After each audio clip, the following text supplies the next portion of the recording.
big video, Halftime TV viewers and subscribers, and today we will be talking about the Jamaica versus Guatemala game. Now this will be a reaction video because Jamaica put on a comprehensive performance against the Guatemala team that came to the National Stadium looking to basically field some new players, but also to secure a point from the game. A point from the game because they wanted the bragging rights. Now, Jamaica going into the game, we knew it didn't have any bearing on who went on to the next round because both teams had already qualified.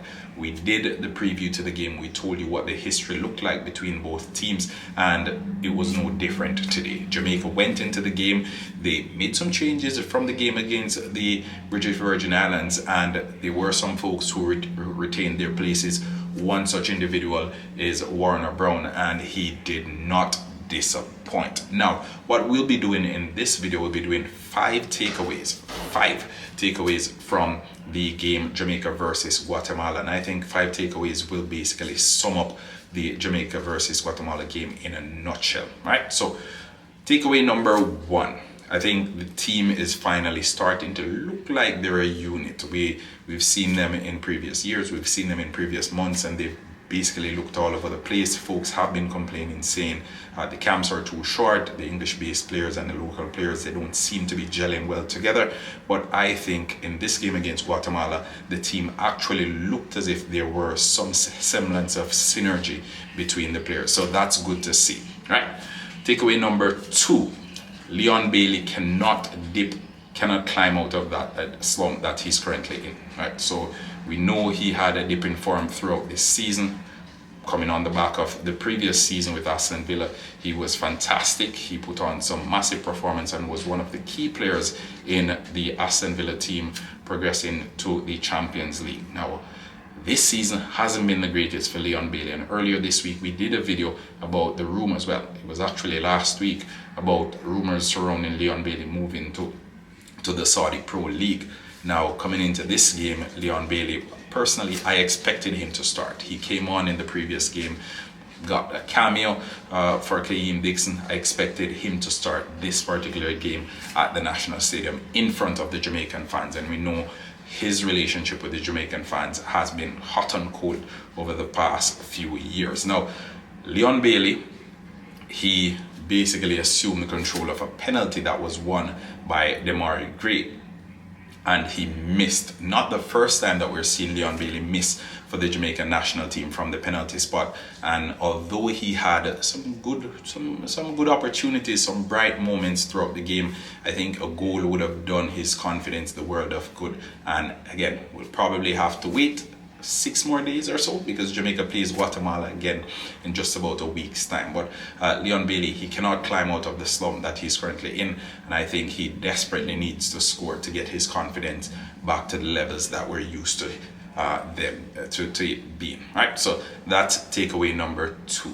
Takeaway number 3, Shamar Nicholson may very well not see or never see the Reggae Boys team again. Now, based on what we saw from Warner Brown, he's taking his opportunity with both hands, and I think coming into these set of games, we were saying Shamar Nicholson, over here at Halftime TV in particular, we were saying Shamar Nicholson needed to be a part of the squad because he always delivers for the national team, and we have some players in the team right now who haven't been delivering, but again, because of the numbers that Shamar Nicholson put forward, especially in the number of appearances that he has, we thought that his goal to game ratio was a huge positive and would benefit the team significantly.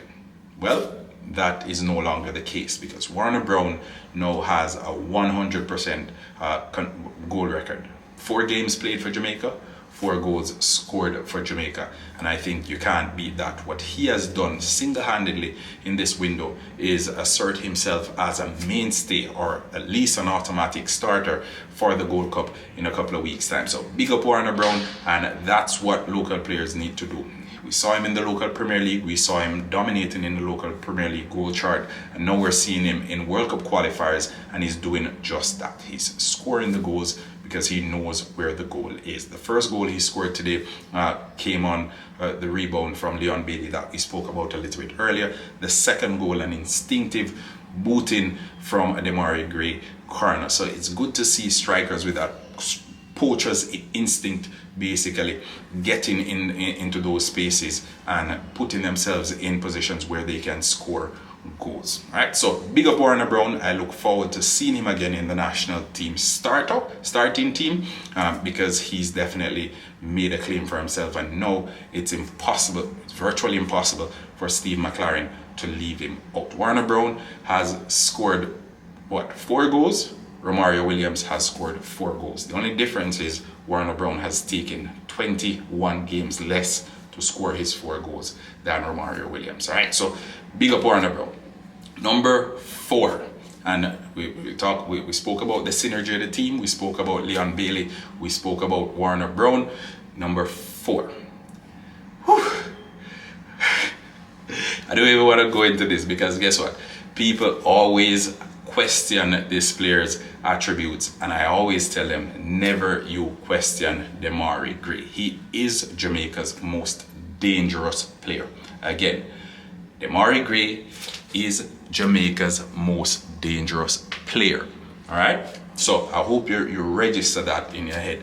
Demarai Gray, he is one of the most impactful players for the Jamaican team, and we saw him coming up big again today for the team. He registered an assist.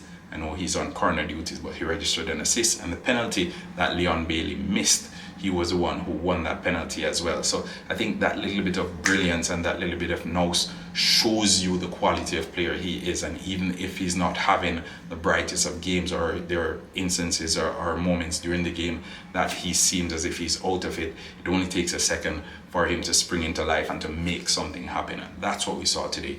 Demarai Gray, Jamaica's most impactful player, and again, he basically is one of the first names on Steve McLaren's starting list. So no surprises there, coming up big as he oftentimes does. And again, we look forward to seeing more and more of Demarai Gray in the national setup.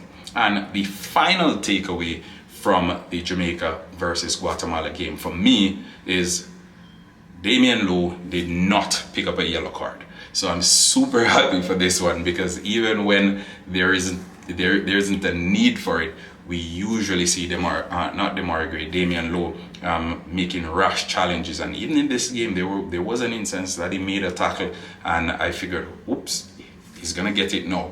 However, thankfully, he wasn't carded, and I think a lot of the times his reputation precedes him as well, because referees know what he's about, and coming into game, they basically have that preconceived notion that he's gonna make a rash challenge, and as a result, they're gonna card him. So it's good to see Damian Lowe avoiding a card and looking comfortable in that defensive pairing with Richard King.